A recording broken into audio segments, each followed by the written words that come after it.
Ketika mitra bisnis saya mengatakan bahwa bagaimana kalau kita buat metaverse ibu kota penajam untuk kita presentasikan ke pemimpin tertinggi negeri ini, saya berkerut kening. Dia bercerita melalui HP di awal tahun baru ini dengan sangat semangat. Dimana kalau metaverse-nya jadi, maka rakyat akan lebih mendukung Penajam sebagai ibu kota yang sekarang banyak yang mencerca karena wilayah tersebut banjir, serta akan menjadi hambalang kedua karena memindahkan 5 juta orang tidak sederhana ke suatu daerah baru, serta membangunnya mahal dan lama, keburu garing itu bangunan. Metaverse diharapkan bisa menjadi media pemahaman, semacam melihat dan hidup di dunia Sims, gamenya anak-anak itu. Dengan rakyat bisa jadi para avatar yang tinggal di sana. Terlihat sempurna idenya, namun mitra saya ini rasanya belum paham filosofi dari metaverse. Mungkin karena dia terlalu semangat mengingat sejak beberapa bulan yang lalu Mardigu Nation diluncurkan program di metaverse yang sedang dibuat yang akan memakan kira-kira waktu 1 tahun pembuatannya. Mardigu Nation itu bukan Mardigu,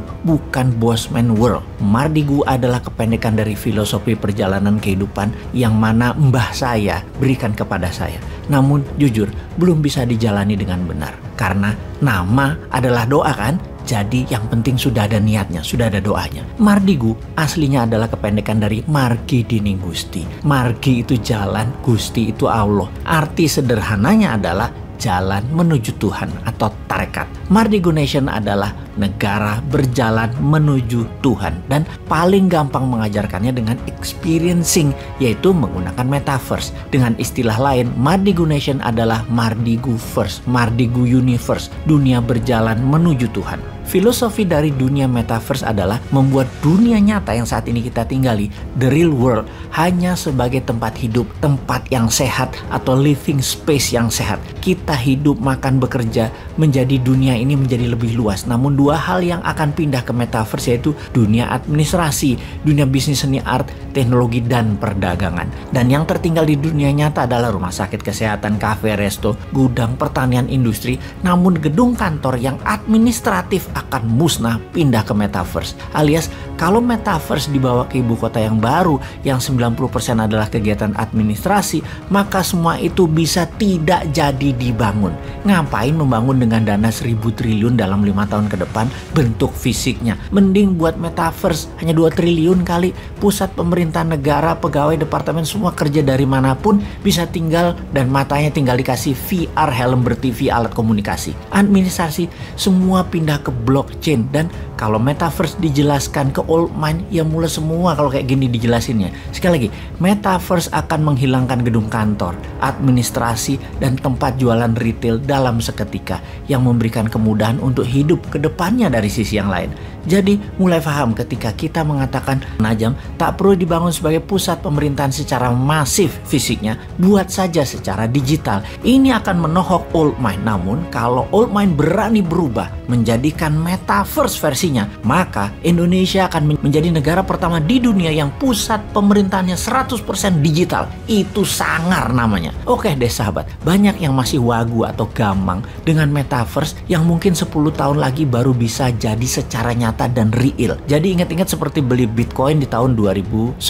Kalau kamu punya $100 beli di tahun 2010, maka di tahun 2021 kemarin nilai uang kamu adalah $12 juta.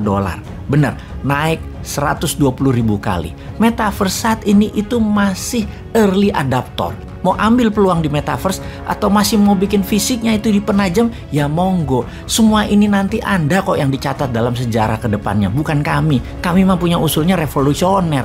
Jadi balik ke metaverse yang Mardigu Nation yang akan pakai emas alat tukarnya. Emasnya dinaran tentunya. Dan akan kita mulai dari Bali First dalam Mardigu Nation Universe untuk menjadi pemahaman sahabat supaya Indonesia nanti punya universe di metaverse. Diawali dengan Penajam First, maka ini adalah penjelasan singkat apa itu metaverse agar Anda semua nggak pusing-pusing lagi dengan apa sih itu metaverse. Ini penjelasan sederhana ala Bosman. Di cara lama, bisnis dan kehidupan itu ada 1. Pasar atau tempat komunitas jual beli. 2. Pelaku pasar yaitu penjual dan pembeli. 3.